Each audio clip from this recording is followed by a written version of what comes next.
For what purpose does the gentleman from Texas seek recognition?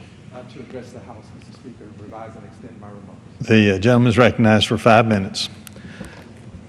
Mr. Speaker, words cannot explain the singular honor it is to stand in the well of the House of Representatives in the Congress of the United States of America. Mr. Speaker, I stand here today on a mission of mercy, and I believe a brief vignette can best explain what a mission of mercy is as I apply it to the circumstances for which I rise. Mr. Speaker, prior to coming to Congress, I served for more than a quarter of a century as a judge of a small claims justice court.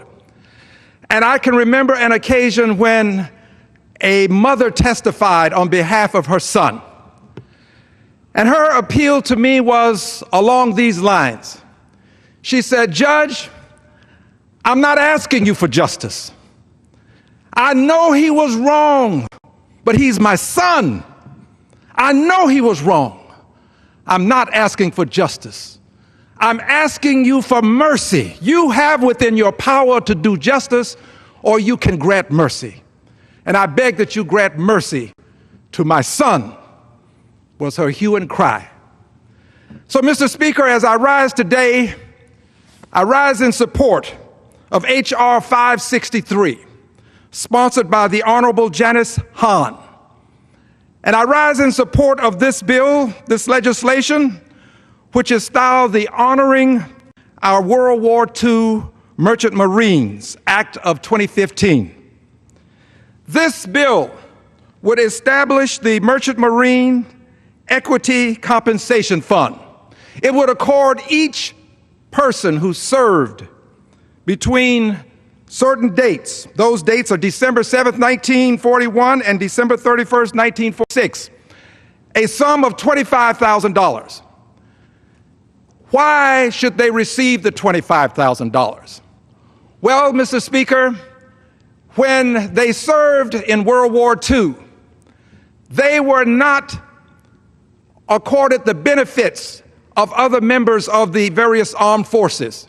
In fact, it took litigation to bring them under the purview of the benefits that the other members of the armed forces have received and are receiving. It was in 1988 that they finally, after litigation, received these benefits. But the benefits were not applied retroactively. And as a result of them not being applied retroactively, some of them didn't receive the GI Bill benefits. They didn't receive home loans. Many of them, still alive, can be compensated if we grant mercy. I know that there are those who would say that they've already received their just compensation as a result of the litigation and as a result of being brought within the purview of the laws that allowed them to receive certain benefits, but they didn't get them retroactively.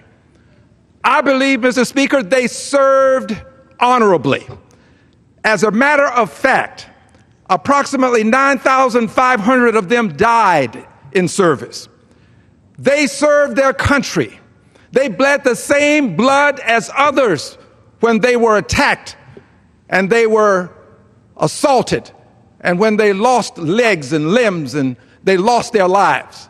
They are Americans, Mr. Speaker, and I believe we should show some mercy to these Americans. We ought to accord them the opportunity to have these benefits because they were willing to risk their lives so that we could have the quality of life that we have today. So I make this hue and I make this cry, I make this appeal. I base it upon mercy, not justice.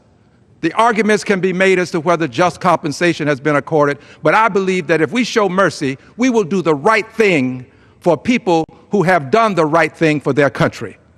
I thank you, Mr. Speaker, and I yield back the balance of my time. Gentleman yields back the balance of his time. All time.